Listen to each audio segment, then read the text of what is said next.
Ball than Donald Trump versus Robert Mueller is the Super Bowl, and it's looking like the blockbuster showdown might happen after all. A source familiar with the process told Fox News in regards to the meeting, quote, "I think the plane lands."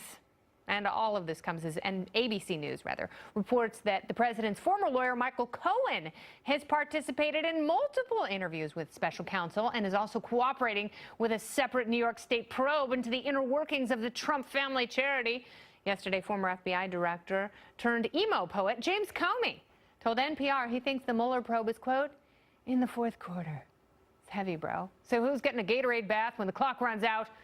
The panel is back. Kayleigh McEnany, Mattie Duppler, and Kat Timpf, Ladies' Night. Kayleigh, I will start with you. Obviously, the Morning Joe crowd wants to read this as all very bad news for the president. Is this all doom and gloom? No, not in the slightest. You know, you look at Michael Cohen, we were told he holds the key to taking down the president. Nothing has come from that.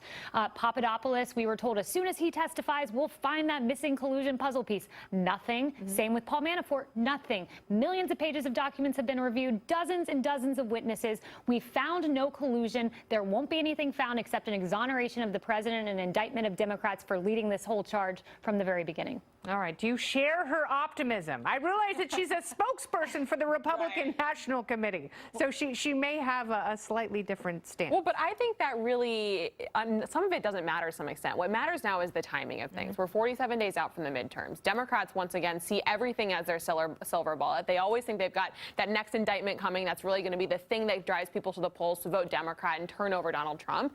And I don't think they're going to get it. But the question is whether or not Mueller has anything to announce prior to the election or after the election. You know, if everything stays the way it is right now. According to the reports we got today, the president is more likely to testify after the midterms. Right. So that means that the status quo stays, and that means that the president will continue to tweet that there is no collusion and that all of these big announcements that we've seen over months and months of 13 investigations, angry Dems, nothing has happened. hashtag witch hunt.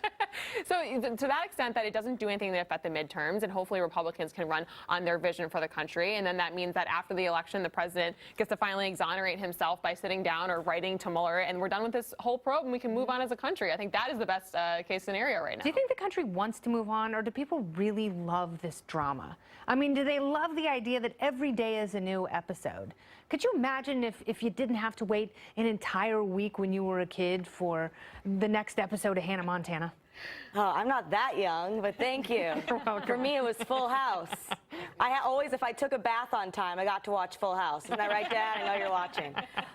You know, it depends on what side you're on, of course. Like you were saying, people on the left, it's every single thing. This is going to lead to impeachment. This is the thing. This is, as you said, the silver bullet. He's going to be done. And you can just, and they can get on their computers. President Pence better dust off that Bible so he can get sworn in. Yeah, so we can become a Christian-driven nation. I don't understand, again, why they want to impeach Trump so bad if they will just get Pence, who is like a million times more conservative than Donald Trump is. But I think that people on the right have been ignoring it pretty much the entire time, and I don't really think anything's going to come of it. All right, so on days like this, because just a little bit ago we talked about these record highs for the Dow and the S&P and record low jobless claims.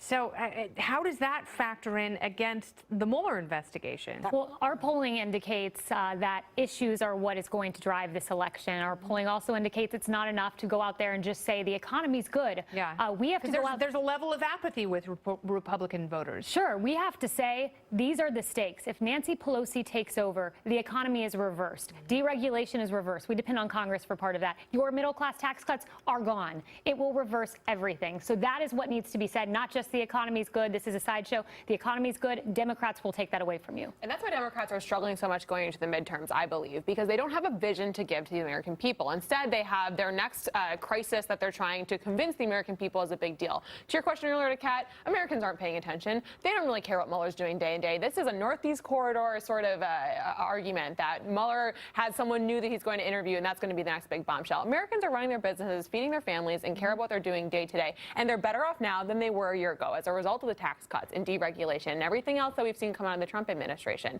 And they feel better off. And that's why they need to vote on how they feel, because that's usually what drives people to the polls. Some people, though, it's a sort of syndrome, I think, where they just look and they're looking for, what's going to be the next thing, what's going to be the thing to impeach Trump. And they actually believe it every time, no matter how many times they've heard that before, and it hasn't been the case. No, Texas Congressman Al Green says that we should impeach Trump because he makes the country feel bad.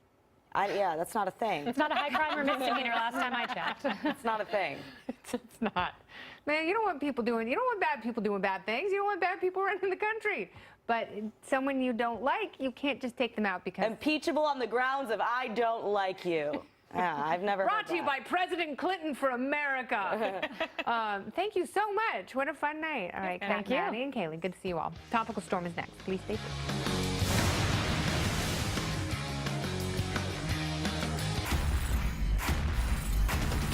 This will be